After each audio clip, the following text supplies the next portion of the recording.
पुराने जमाने की बात है। एक छोटा सा गांव था धर्मपुर, जहाँ लोग साधु संतों पर बहुत विश्वास करते थे।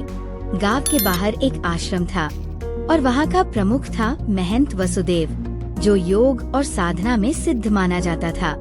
लेकिन उसकी वासना की प्यास ने उसे एक ऐसे अंधकार में धकेल दिया जहाँ से वापसी मुमकिन नहीं थी। महंत वसुदेव बाहर से देखने में बहुत धार्मिक और संत प्रतीत होता था। उसकी वाणी में ऐसा मोह था कि कोई भी उसकी बातों में बंध जाता। हर दिन लोग उसकी कुटिया में आते, आशीर्वाद लेते और अपनी समस्याओं का समाधान पूछते। लेकिन उसके भीतर एक अंधेरा राज छिपा था।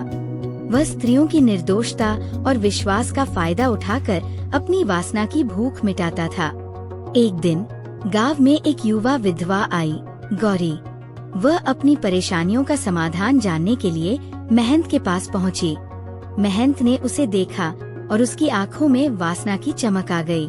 उसने गौरी से कहा, बेटी, तुम्हारे जीवन में बहुत कष्ट है, लेकिन तुम्हारा उद्धार हो सकता है अगर तुम मेरी विशेष साधना में भाग लो।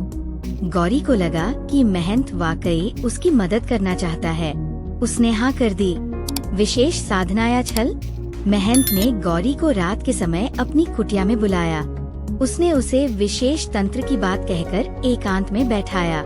चारों ओर दियों की हल्की रोशनी थी और हवन कुंड से धुआं उठ रहा था।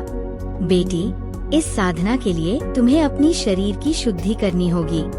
तुम स्नान करके आओ और इस सफेद कपड़े में लिपट जाओ, महंत ने कहा। गौरी भोली भाली थी। वह जैसा उसने कहा वैसा ही कर दिया। जब वो लौटी तो महंत ने मंत्रोच्चारण शुरू किया और धीरे धीरे उसके पास आने लगा। महंत ने गौरी के कंधे पर हाथ रखा और उसे अपनी ओर खींचने की कोशिश की।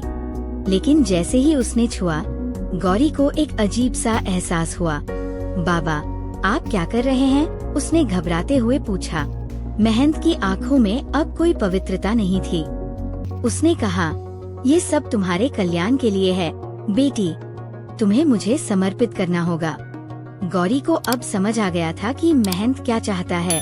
वह चीखते हुए पीछे हट गई। नहीं, आप धोखेबाज हैं। गौरी गांव में भागते हुए पहुंची और उसने सबको महंत की सच्चाई बताई। पहले तो किसी ने विश्वास नहीं किया, लेकिन धीरे धीरे और भी स्त्रियों ने अपनी कहानियां बतानी शुरू की। गांव वालों का गुस्सा फूट पड़ा। उन्होंने महंत की कुटिया को घेर लिया। महंत बाहर आया, लेकिन अब उसका चेहरा पहले जैसा शांत नहीं था। उसने अपनी तांत्रिक शक्तियों से सबको डराने की कोशिश की, लेकिन सत्य की शक्ति के आगे उसकी तंत्र विद्या बेअसर हो गई। गांव वालों ने महंत को उसकी ही कुटिया में बंद कर दिया। कहते हैं वो वही तड़प कर मर गया, लेकिन मरते समय उसने एक श्राप दिया, जो भी इस गांव में साधना करेगा वो अधर्म की ओर खिंच जाएगा। तब से वो आश्रम वीरान पड़ा है। लोग कहते हैं कि रात के समय वहाँ से चीखें और रुदन सुनाई देता है, और जो भी उस जगह जाता है वो वासना और पाप के दलदल में फंस जाता है। शिक्षा: जो धर्म का नाम लेकर अधर्म करता है उसका अंत हमेशा बुरा ही होता है, और जो दूसरों की भावनाओं और विश्वास का मजाक उड़ाता है वो खुद ही नष्ट हो जाता है।